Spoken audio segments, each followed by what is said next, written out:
Hey everyone, and welcome back to English with Cheri, the podcast where we talk all things English learning in a way that's actually fun, actually practical, and, actually useful. I'm your host, Cheri, and as always, I've got my co-host Nick here with me.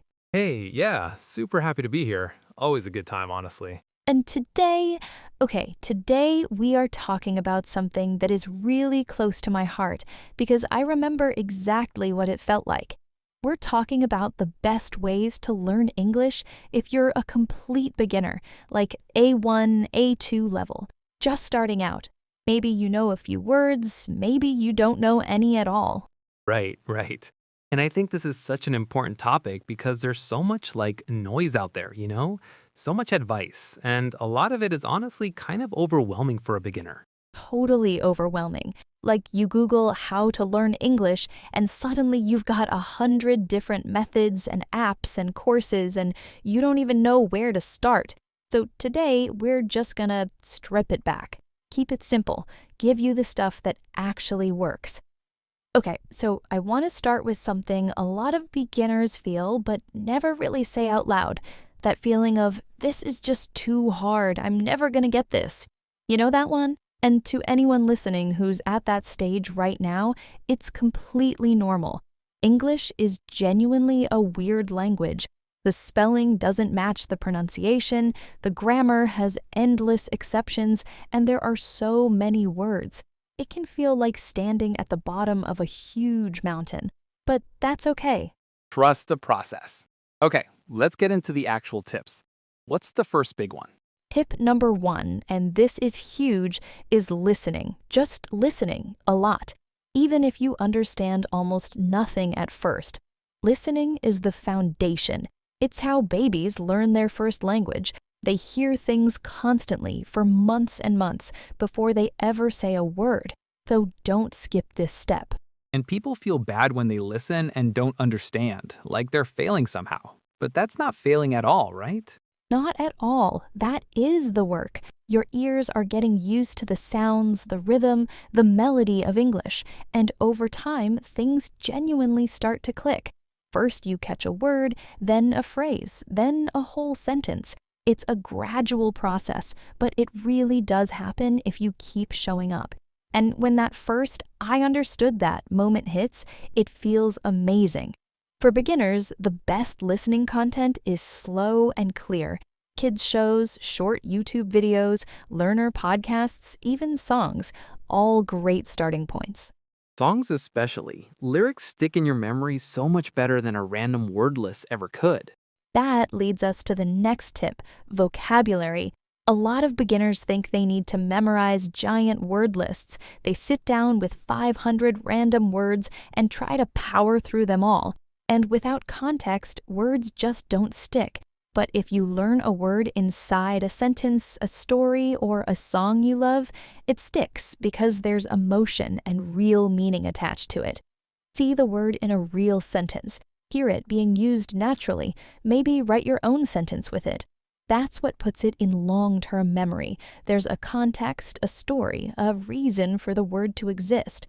For beginners, I'd say focus on 10 to 15 new words a week, learned properly in context, rather than trying to cram 100 that will just disappear by tomorrow. Quality over quantity. Okay, so listening and vocabulary.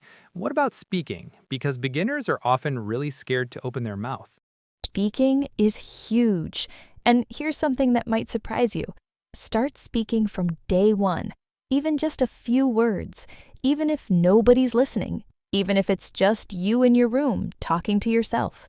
Narrate your life in English. I am making coffee. I am opening the door. Today is Monday. It's cold outside. Just describe what's happening around you. Your mouth is learning to make the sounds. Your brain is connecting words to real actions and real moments. It sounds simple, but it's genuinely one of the most effective things you can do. And the longer you wait to speak, the more the pressure builds up. If you wait until you're ready, you might wait forever. Nobody ever feels fully ready. You just have to start. And speaking out loud also helps your listening. When you practice the sounds yourself, you recognize them so much faster when you hear them from others. It's all one connected system. Okay, let's talk tools. What should beginners actually use? First, a good vocabulary app. Duolingo, Anki, or Quizlet. All free, all easy to use, and they all help you review words regularly. Especially Anki, which uses something called spaced repetition to help words really stick in memory. We'll come back to that in just a second. Spaced repetition means you review a word right before your brain is about to forget it. And then the next review is a little further away, and the next one further still. Your brain starts treating it as important information and moves it into long-term memory. It's super effective and saves so much time compared to just rereading the same list over and over, hoping something sticks. YouTube is one of the best free resources for learning English. Tons of channels made for learners at every level. Short videos, clear explanations, real conversations. And you can turn on subtitles, so you're listening and reading at the same time. Using subtitles is not cheating. You're training your eyes and ears at once, and over time, you need them less and less. Podcasts are great too, like this one. You're already doing the right thing just by listening. Already winning. Okay. Anything else on tools? TV shows and movies are underrated, especially ones you already know in your own language. Start with English audio and subtitles in your language. Then slowly work towards English subtitles, then eventually no subtitles at all. Ease yourself in. Exactly. You're not thrown in the deep end. And that connects to the next thing, building a daily routine. Because a lot of people do one big study session on the weekend and then nothing for 5 days. Consistency beats intensity every single time. 15 minutes every day will get you much further than 2 hours once a week. Think of it like brushing your teeth. It's a small, daily habit that compounds enormously over time. Your brain learns better with regular, repeated exposure, every single day. And it doesn't have to be intense. 15 minutes on an app with your morning coffee, a podcast on your walk, a short video before bed. It all adds up. Attach your English practice to things you already do. You drink coffee every morning? Use your vocabulary app then. You shower? Listen to English in the shower. You're not adding new time, you're just making existing time more useful. Love that. Attach it to an existing habit. Okay, let's talk about something emotionally important, mistakes. Because beginners are often terrified of making them. Mistakes are not failure. They're literally how language learning works. Every mistake is information, your brain adjusting and improving. Slowly, gradually, you get it right. And most native speakers don't even notice mistakes the way learners fear they will. If you say, "I go to store yesterday," the meaning is clear. Communication happened. That's what matters. The goal of language is communication, not perfection. A lot of learners have this idea that they need to sound like a native speaker before they're allowed to use English.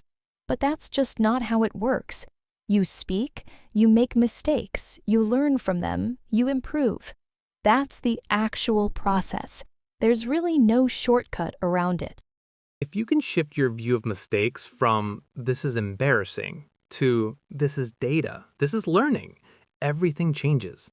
Let me come back to spaced repetition for a moment.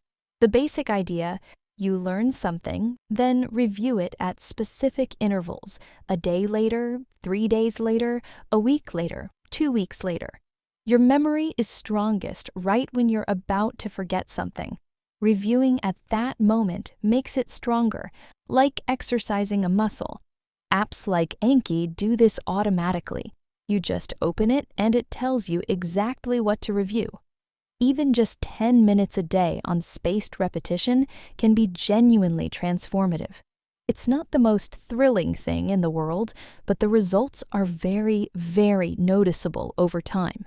You'll start remembering words you thought would never stick, and that feeling is really motivating. Now I want to talk about the secret ingredient a lot of people miss: enjoying what you're learning with.